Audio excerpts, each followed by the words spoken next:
Maligayang pagbabalik. Pag-uusapan natin ngayon sina Pacquiao at Barrios.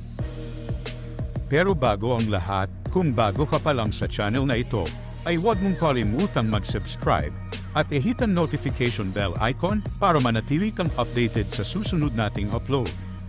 Ilang araw bago ang inaabangang pagbabalik sa ring ng nag-iisang 8th Division World Champion Manny Pacquiao upang i-challenge ang kasalukuyang WBC welterweight champion na si Mario Barrios, ay nagpakita na po si Pacquiao ng napakagandang kondisyon ng katawan nito. Sa mga larawan at video na kumakalat ay kapansin-pansin ang bato-batong katawan ni Pacquiao kung saan litaw na litaw ang matitigas na mga pandesal nito. Agad namang napabilib dito ang mga boxing fans dahil sa loob lamang daw ng 52 days ay mabilis na nanumbalik ang dating hubog ng katawan ng pambansang kamao. Sa hitsura nga po ng bodega ni Pacman ay tila hindi nga po ito tatablan ng mga suntok ni Barrios dahil nasa malabakal sa tigas na mga abs nito. Samantala, sa isa namang post ni Pacquiao ay makikita na umakyat ito sa sikat na bundok na kung tawagin ay Hollywood Hills sa Los Angeles, California, kung saan naabot nga nito ang pinakatuktok ng naturang bundok.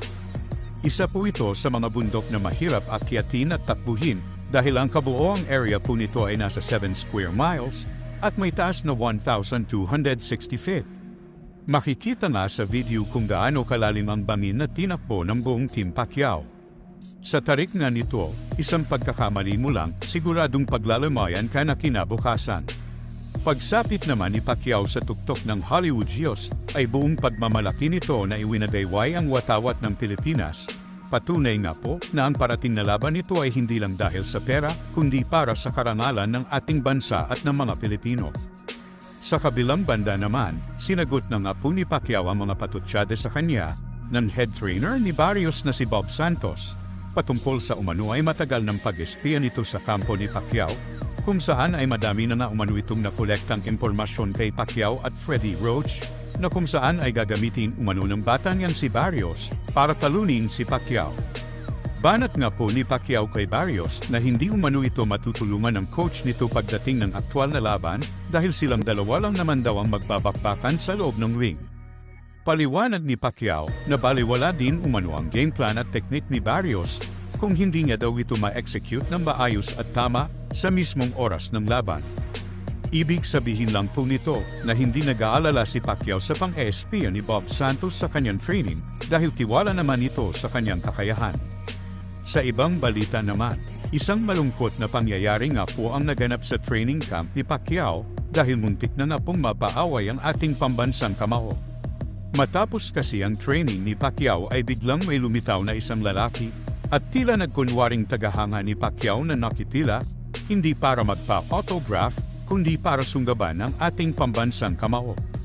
Makikita nga po sa video na nang nakalapit na mismo kay Pacquiao ang nasabing lalaki, ay tila nag-amba itong susuntukin si Pacquiao. Kahit na nagtawanan ang mga taong nakapaligid, ay mapapansin pa rin sa facial expression ng pambansang kamao na talagang nainis ito sa inasal ng nasabing lalaki. Mabuti na lang talaga at hindi ito pinatulan ni Pacquiao dahil kung pinatulan niya ito ay siguradong isang napakalaking problema.